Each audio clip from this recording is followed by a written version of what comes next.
Hi, my name is Steve Rahi. I am a Premier Field Engineer specializing in System Center Technologies. Today's discussion will be part one of a series of four discussions focusing on data replication in Configuration Manager 2012. So I decided to make this a four-part discussion because there's just frankly so much to talk about. So we'll go over the agenda for the series again at the end of the session if I remember to do so. But today's discussion will be more kind of level setting on data replication, the kinds of things that there are in Configuration Manager 2012 for moving data around in a hierarchy, some of the different configurations that can be brought to bear. And then part two will focus specifically on file-based replication, part three on Configuration Manager SQL replication, and then part four we'll talk about some hybrid scenarios that might be a bit interesting. So here's the agenda for today's session. So the introduction, which is what we're doing now. Then I want to talk about the different data replication options that are in Configuration Manager 2012, some of the replication flow after we discuss those options, how we can go about configuring replication, tracking replication, and then we will again talk about what's next, right? So we'll spend a little bit more time in PowerPoint today than I normally do, just because we need to level set on some terms, some discussion points, and also show a couple of diagrams, and then we'll jump into the demo and walk through the console a bit. So in terms of replication, right, we talk about data types first, and that's really types of data that we want to move around in the hierarchy, types of data that need to be replicated, right? So in Configuration Manager 2007, the only vehicle for replication around the hierarchy was the file-based mechanism, the now classic file-based mechanism. Been with us for many years, still with us in Configuration Manager 2012. Now we split up what we move in which mechanism, which we'll talk about those in a minute. But in terms of data types, we're talking about things like site control data, policy, client settings data, object definitions like configuration items, application definition, packages, task sequence information, more, right? We're talking about content also. So if you do have applications, if you do have packages, if you do have task sequences, there's going to be content that is associated with each one of those kind that you need to move through the hierarchy. So it really depends what kind of data as to what mechanism that we use. So also in terms of data that we replicate around the hierarchy, we have client data. So whenever we think about replicating data, we think about replicating between site servers kind of from the top down. Our historical approach has always been to think from the central site's perspective. Well, that's really not the way we think so much anymore. So in Configuration Manager 2012, in a hierarchy, yes, we have a CAS. We have primary sites. We can have secondary sites. And so we do form a hierarchy, and we do manage from the CAS. But the CAS is more than just a name change, right? Even operationally, whenever you work in a Configuration Manager 2012 hierarchy, it appears in many ways, and it's true in many ways, that you operate a CAS very much like you would operate a central site, right? You manage from the CAS, but there are very many functional differences as to what a CAS will do. We'll hit some of those kind of in brief in a little bit. But suffice it to say for now, in Configuration Manager 2007, whenever you implemented a deployment at the central site, you would think about that data replicating down the hierarchy, and that was absolutely the right way to think about it. When you would think about operating at a primary site in a Configuration Manager 2007 hierarchy, you would think about the changes that you implement at that primary site impacting that primary site and any child sites below it, and that's absolutely the right way to think. That's not the right way to think in 2012, because whenever we look at a 2012 hierarchy, it is really treated holistically, right? It's no longer really about managing clients at a specific site, though you can do that. It's really more about the fact that whenever you implement a change, that change is visible mostly to the entire system, the entire hierarchy. If you go to a primary site, for example, in Configuration Manager 2012, and you implement a change, create a package, create a collection, whatever it is, that information replicates to other sites in the hierarchy, even if it's a peer. It's not just from that point down, right? So for that reason, we have to think about these things, these data types, as they move around the hierarchy. In order to synchronize certain information throughout the hierarchy, again, the metadata kind of things, the non-content specific things, the non-source file kind of information, that is done by what's called ConfigMgr SQL replication. The content and such is done by file-based replication. Now those are broad buckets, and there are some hybrid scenarios and some cross between those scenarios a little bit, but that's a good way to think about it, right? So in terms of the replication method, again, file-based ConfigMgr SQL replication. Now notice here that I've underscored ConfigMgr SQL replication. Why? Because this is not traditional SQL replication, right? Whenever you look at SQL replication, a SQL engineer would look at SQL replication, they would not understand what we're doing in ConfigMgr. ConfigMgr does leverage the SQL engine, specifically the SQL broker service, to handle replication, but we drive the process. So ConfigMgr components actually drive that process. So as we get into the detailed sessions, which will happen after this one, we'll start to see the internals, the nuts and bolts of how all that works, right? But suffice it to say, it's important to have that tag ConfigMgr SQL replication because it is not traditional SQL replication at all, right? When we think about SQL replication, there's the concept. Again, we'll introduce it here. That's why I put the asterisk by it, and we'll talk about it more later. But we have the concept of what's called global data and site data. So global data, as the name implies, would be that data that we share globally throughout the hierarchy. And then there's site-specific data, right? That site-specific data doesn't mean that it resides only at that site. It will have some impact in replication. It just doesn't replicate globally, right? So again, more detail on that as we get to it, but those are some terms to become familiar with as we get going, right? So let's talk about a couple of replication scenarios specifically, right?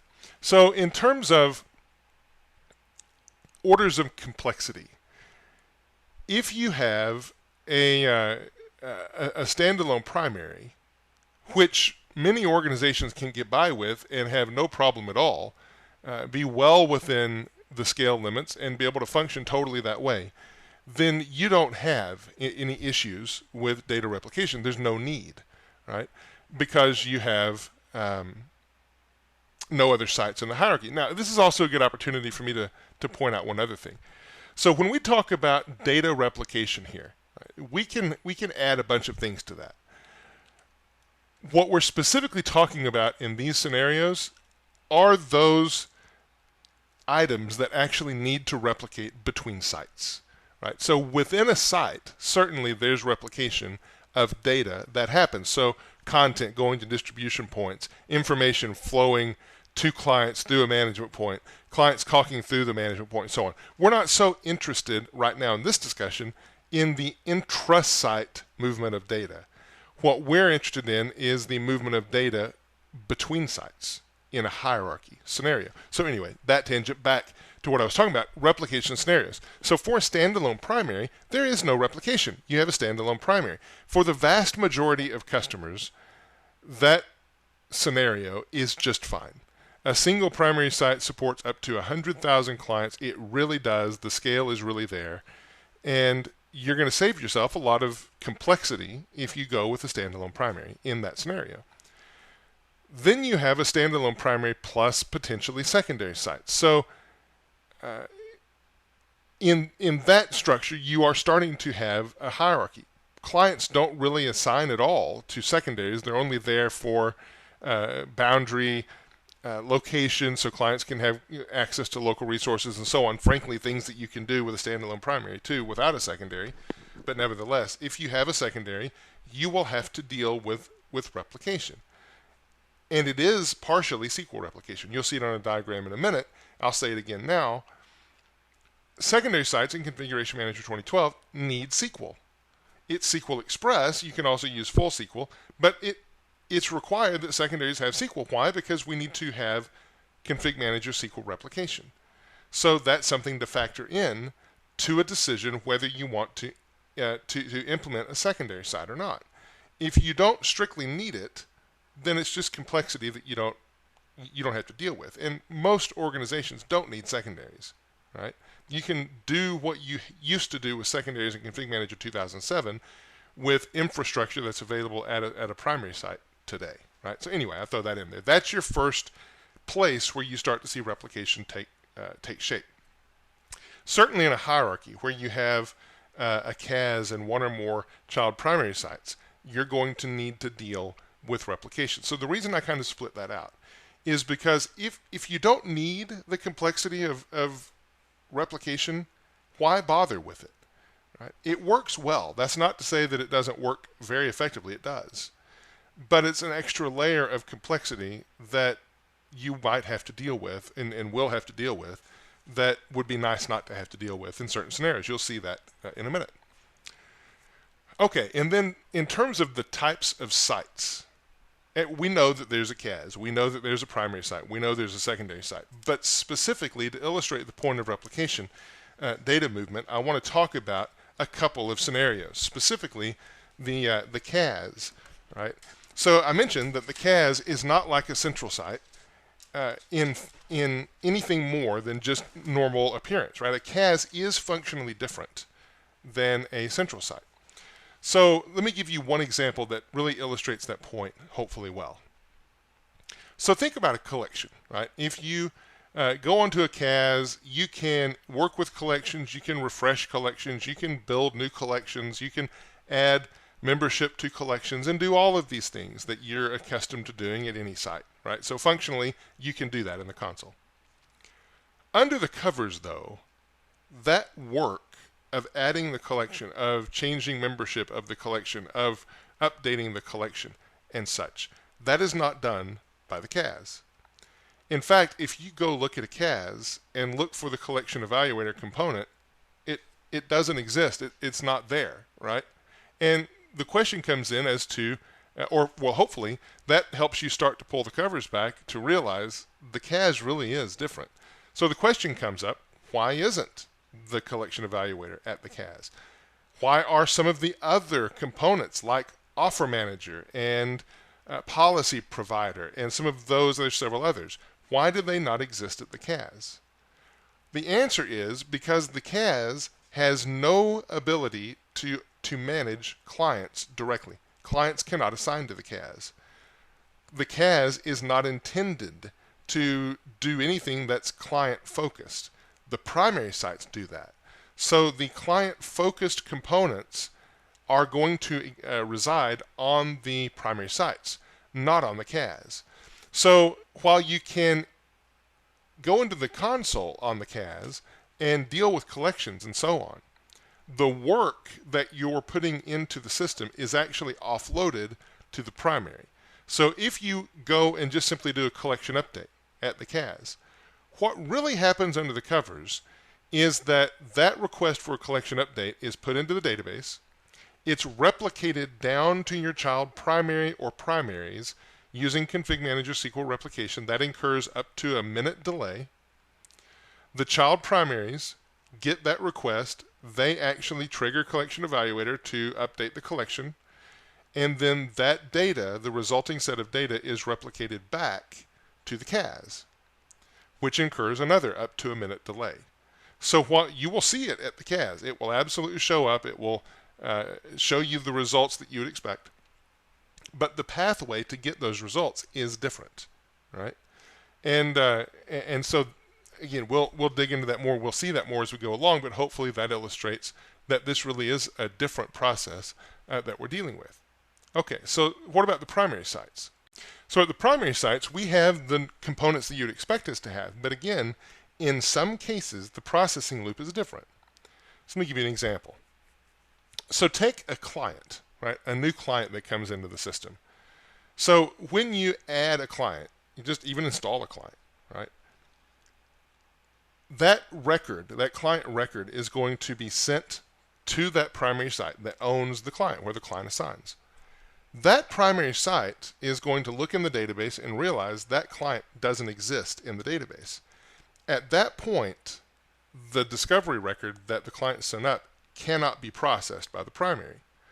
Because in a ConfigMgr 2012 hierarchy, there's one site that's designated for entering all new records, new client records, into the database. That is the CAS. So that record will be replicated forward to the CAS. The CAS will then process that machine into the database and then replicate that machine back down to the primary. So only at that point will the primary have a record that machine is now there. Okay. So again, does it work? Yeah. Would you have even noticed that had I not told you? Maybe not. But it's important to understand that this really is a different system than we're used to in previous versions, and the replication mechanism is part of that, right? Okay, so enough about that. Let's move on and look at some diagrams. So here I just show the replication flow, right? Its first slide is an overview. So the yellow is a pathway that exists for file-based replication. The blue is a pathway that exists for ConfigMgr SQL replication. I'm not going into the weeds on this. Going into the weeds will be next time, but I do want to talk about it and kind of set the stage for those discussions. So you'll notice between the CAS and the primary sites, I have an arrow that goes both ways for file replication, for ConfigMgr SQL replication, right? Because we will move files from the CAS to the primary. We will move files from the primary to the CAS. We will do SQL replication from the CAS to the primary and from the primary back to the CAS. So it makes sense, right? But notice on the secondary, if you have one, I have the blue arrow, which is ConfigMgr SQL replication, that goes from the primary to the secondary, and then the yellow arrow for file-based replication that goes from the secondary to the primary. That's not a mistake. That points out the fact that ConfigMgr SQL replication is responsible for moving data, some data, not all of it, from the primary to the secondary. Again, content always goes by the traditional file-based mechanism. So I guess I could have put two-way on the yellow here. But the point is, we're doing SQL replication down to the secondary. That's why the secondary site server has to have SQL, right?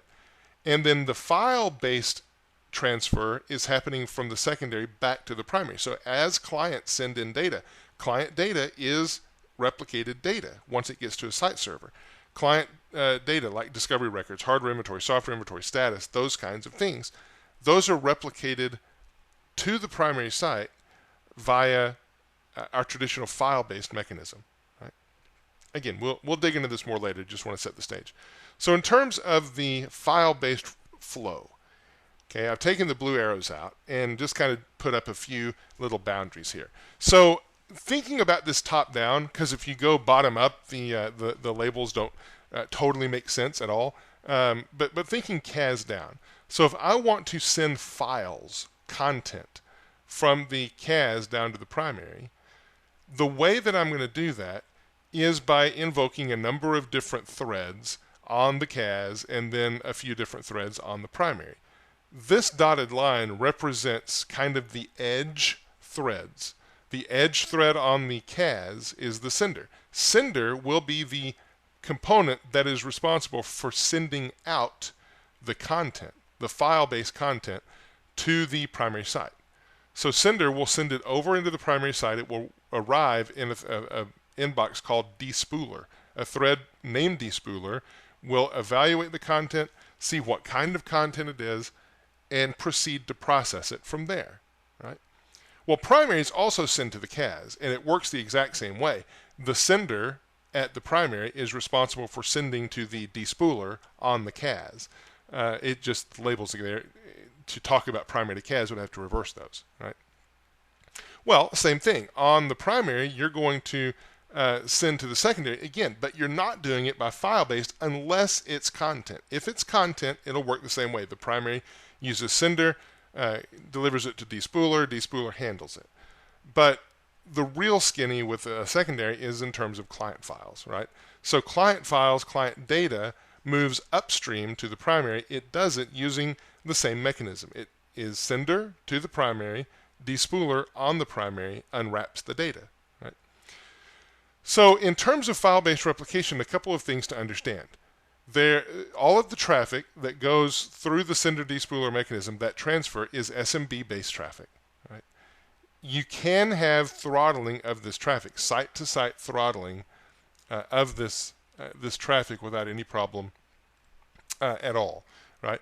And then I put this here. This is the intra-site movement of data that I referred to. That's why I put an asterisk here, but I did want to call it out.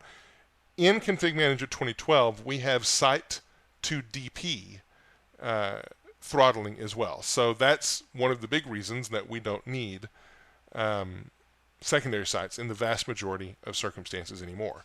Right? So then we have ConfigMgr SQL replication, and you notice I have just the blue arrows here, double-headed between the CAS and the primary, and then the secondary only receives SQL replication. And we have a couple of different ports that are involved. So port 1433 is the default port for the SQL Server database itself. That's nothing new. Port 4022 is the port that we try to use for SQL Broker. Right? That's how the two sites communicate. So this is a unique instance of SQL, so port 4022 is fine. This is a unique instance of SQL, 4022 is fine. If this happened to be a shared server where it was maybe a multi-instanced SQL, so in my lab, for example, all of my site servers share one physical SQL server. On that physical SQL server are 3 instances of SQL. Well, each instance then, you can't have port 1433 that works on instance 1, 2, and 3. You can't have port 4022 for SQL Broker on instance 1, 2, and 3. So you might need to change the port depending on your SQL configuration. That's fine, right? But if it is a unique instance of SQL, then you can use these default ports. Again, if that's allowed in your environment and no one else is using them. So that's why I call those out. Now, in terms of ConfigMgr SQL replication, a few points. So I've already mentioned that this is totally ConfigMgr driven. This is not your typical SQL replication. It is a ConfigMgr designed and implemented version of replication that leverages SQL Broker. SQL Broker is nice because it allows guaranteed delivery of content. So there's SQL Broker by its own design will make sure that the content that it's trying to replicate to its peer arrives before it's marked as finished. Here, I should have changed this. I put cannot be throttled. That was true in RTM for ConfigMgr 2012. It is not true in SP1. So you can control it. Throttling, that is probably a true statement. Cannot be throttled. You do have some control over it, though. So I'll explain that a little bit more whenever we get to the console, and I'll show you some of those controls. Okay. Distributed views are possible. So this is something that is new in Service Pack 1. It's something that is a nice option, something to use with good judgment, right? And what that means is, say that you have data, a lot of data that's at your primary site. You're going to replicate that data a lot, maybe to the CAS or whatever. Well, that takes time, just effort to move the data from one database to another.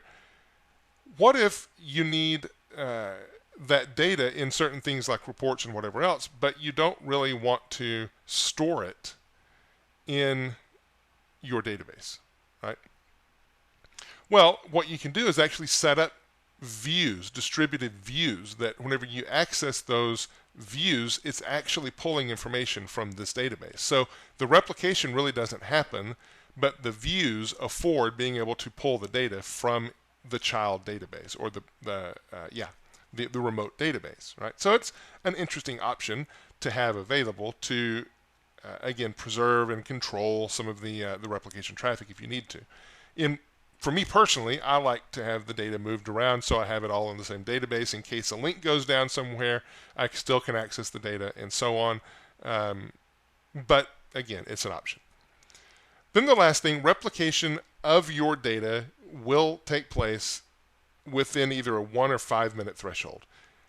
How long it takes for data to move depends on the type of data that it is. And I'll show you that in a minute, just a little glimpse of it. And we'll look at it more in future sessions. Okay? And then finally, there's a hybrid type scenario, and I want to show you that. The hybrid scenario really is where some things are requiring SQL replication and other components go by the file-based replication. A good example of that would be deploying an application. The metadata of the application goes through ConfigMgr SQL replication. The actual content of the application goes through file-based replication. All right. So again, we'll talk about that more as we get further along in the series. Okay.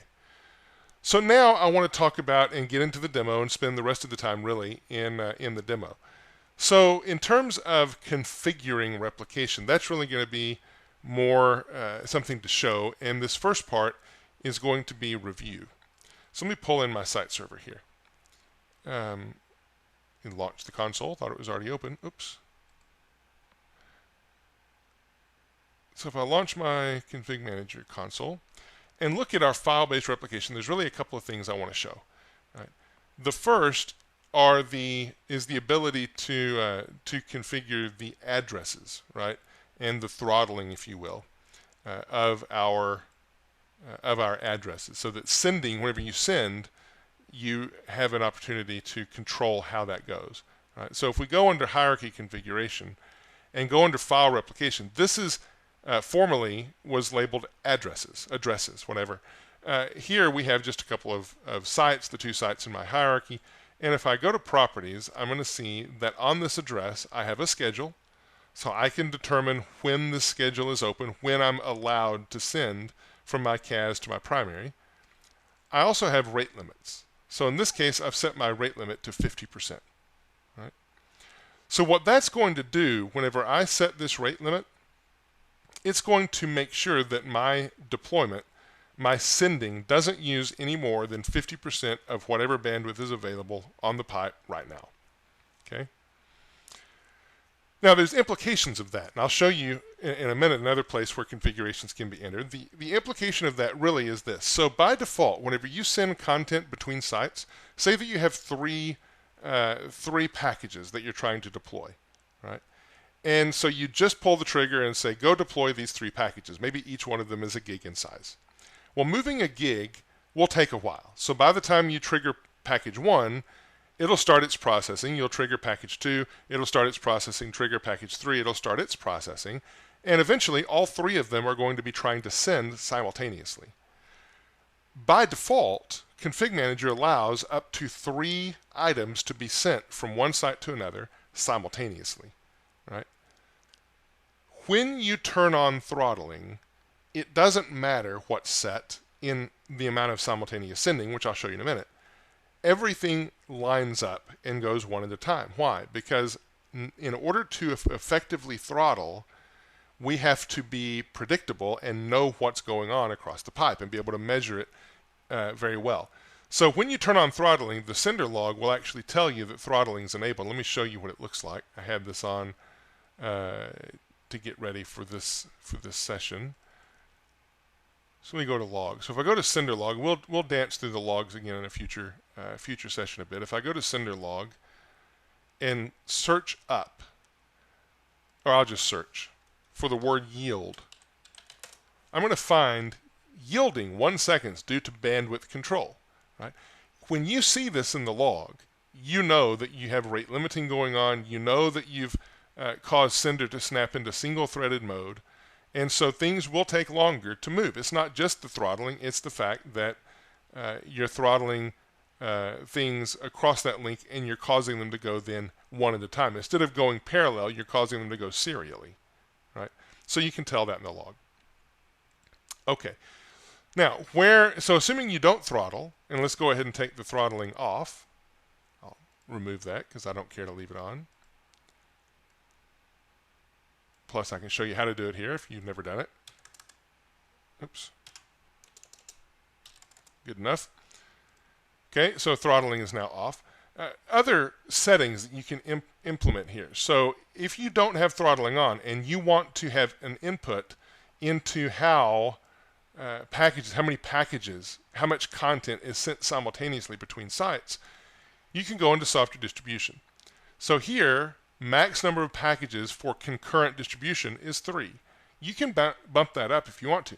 You can also decide how many threads are allocated to deploying packages. So that gets into a scenario. So the first one is talking about the number of packages going from site A to site B. The second one is talking about the number of concurrent sendings of a single package. So if you have one package going from site A to B, site A to C, site A to D, site A to E, site A to F, right? How many threads can you devote to sending that one package? What if you have 25 sites in your hierarchy? You probably won't, right? But what if you do? Then going 5 at a time, you would have to round robin across all 25 of those and deliver it in bursts of 5. Or start with the first 5 when the first one finishes, now you start the 6th, and then you start the 7th, 8th, 9th until you get it all done, right? So that's dictating how many simultaneous threads can be devoted to a single package to send throughout the hierarchy. 5 should be plenty for most hierarchies in ConfigMgr 2012, right? But that's where that's set. This is what causes sender to go into single-threaded mode. I'm sorry. This is what is ignored when sender is throttled. When the address is throttled, it doesn't matter what you say here. We don't do anything about it. Okay? All right. So that's our file-based stuff. Now, what about ConfigMgr SQL replication? So the first thing is all of the controls really that you want to work with are exposed down here under monitoring. And there's specifically a database replication node here where you can go and deal with some of these knobs and settings and so on. In ConfigMgr RTM 2012 RTM, you didn't have the granular controls that you do in SP1 forward, right? So let's just walk through a few of them. Well, first of all, link properties. This is not really something. I'm sorry. Replication link analyzer. This really isn't something where you have control per se over replication, but this is a really great place to go and find out how is your link operating, right? If there are errors, there are no errors here. You see link is active. You can go down and look and see details about last time we sent and things like that, right? But if there was a problem, replication link analyzer is going to go through and try to tell you what the problems were, give you an opportunity in some cases to fix them. Sometimes the results that you see won't necessarily be all that informative, but we'll put them out into files and logs and so on that can be sent to other people for collaboration or reviewed or whatever, right? So this is a really good tool for troubleshooting and making sure. This is also something, I'll stress it here and I'll say it again in a minute probably. If you're using replication, if you're in a hierarchy and replication is active, you really need to keep an eye on replication. If it starts to have problems, it's going to have impacts throughout your hierarchy. And you need to know when replication is working or not working. Better said, you need to know when replication is not working. Well, there's some alerting mechanisms that we have built in that you can take advantage of that I'll show you, but it's really important, right? So the kinds of things that we have configuration ability to do. So link properties. First of all, I have the ability to enable distributed views for my database, right? So this is what I was talking about, where I can allow SQL distributed views at the CAS to serve the purpose whenever I need to access hardware inventory, software inventory, or metering, status messages at remote sites, right? So it has some advantages to it. Like anything, it has pros and cons. So you can see from the text, what the requirements are in terms of the SMS provider, and you can decide what you want to leverage in that if you do, right? So it's up to you. Replication data summary. So this is how often data that's replicated is summarized for ConfigMgr. You can change this if you want to. I wouldn't mess with it. It shouldn't generally be necessary, but it is an option here for you, right? Other things. So in terms of scheduling, this is not so much throttling. Again, it's deciding when you're going to allow replication to take place between sites and what that is available for, right? So there's really not a throttling per se. There's a decision as to whether you allow replication certain times of the day or whatever. and you can decide to do with that what you want. But the throttling tab, like we had with the address, isn't here. And notice that this is specifically for site data and this kind of site data, right? So there's other kinds of data that's pretty critical that need to move, and so these are the only ones you can select. And then finally, alerting. So by default, we do generate alerts whenever there's a problem with the replication link. That's good, but you need to know about it. I would suggest that you have some sort of email subscription to it so that you can see that there's a problem, right? So that you're notified. Okay. Now, in terms of replication, let's see, replication frequency. So I want to talk about that for a minute, right?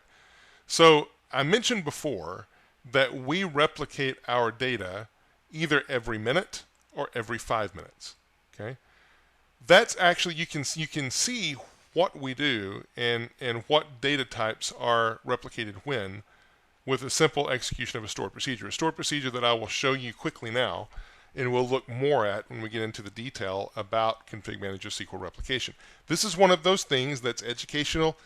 Don't mess with this as far as some of the configuration settings. It can really cause some unexpected problems and results. But it's good to be able to have this and be able to find that data. So if you run this stored procedure, which is a really good stored procedure for diagnosing replication issues and so on, and then scroll down to the bottom, this last item, you're going to see the replication data, whether it's global, whether it's site specific, and you're going to see the synchronization interval. So this kind of data, alerting data, is synchronized every minute. Well, if you scroll down, you'll see that there's some data here. So now we get to asset intelligence data synchronized every 5 minutes. It's also global data. As we scroll down, you'll start to see CI compliance data every 5 minutes. Cloud device management point is every 1 minute. Collection membership every 1 minute. Configuration data every 1 minute. Right? So we keep scrolling down. We'll see some more 5-minute entries come in. There we go. So endpoint protection, general site data. Here we see some site data, global data, whatever. So I won't go through everything, but that's just to show you that you can discover it. It's pretty easy to discover what replicates when. And that's important because as you are expecting data to show up at a certain time frame, if you're waiting on it thinking it's not here, well, it might not be there because it hasn't been 5 minutes yet, right? So again, just information to understand what's going on. We'll dig more into that stored procedure as we go along. Now, other things we can see here. So we can look at database-specific properties, right? So we have our parent database properties. We have our child database properties. Just pick parent. And what we can do here is a couple of areas. First of all, in Sender, we have the ability to decide max concurrent sending threads for all sites per site, right? That's very familiar because we just saw it for file-based replication, right? So that's specifically for database replication. Then we have over here database, right? So under database, we have a listing for the SQL Server broker port. So this is a place you can come to confirm. If you need to change it for whatever reason, you can, right? Here we have data compression, so we do compress our data to make the sending more efficient by default. And then this thing called data retention. So let me stop for a minute and talk more about that. So data retention, so I mentioned that SQL Server or SQL Broker Service is a mechanism that ensures delivery. So what that means is if we can't communicate with our peer database to send data that we need to replicate, we're gonna hold it until we can. Well, that can if the link's down a long time, that can take a lot of time. So you can actually specify how long we want to retain data, up to 14 days, right?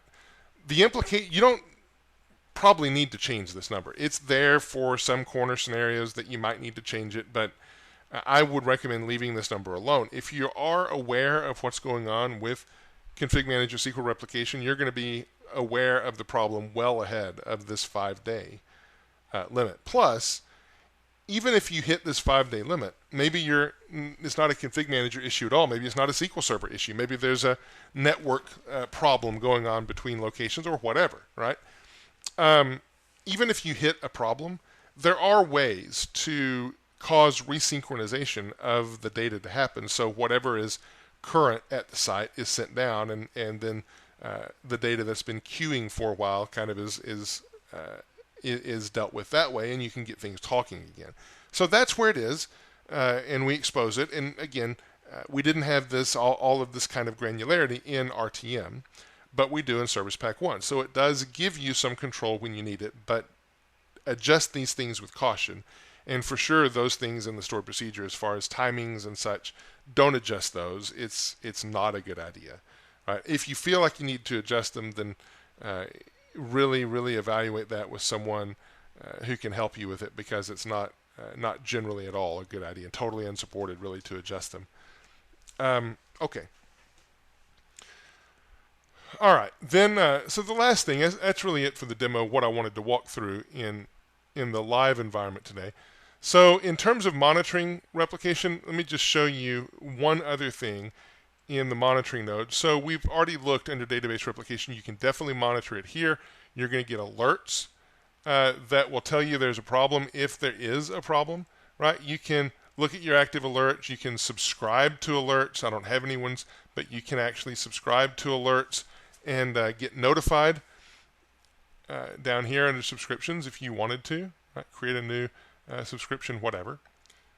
Then we have reports. So we do have some really good replication reports to let you know how replication has been going on in your environment. So what the replication traffic looks like, and so on. So you can just see how much data is being moved, right?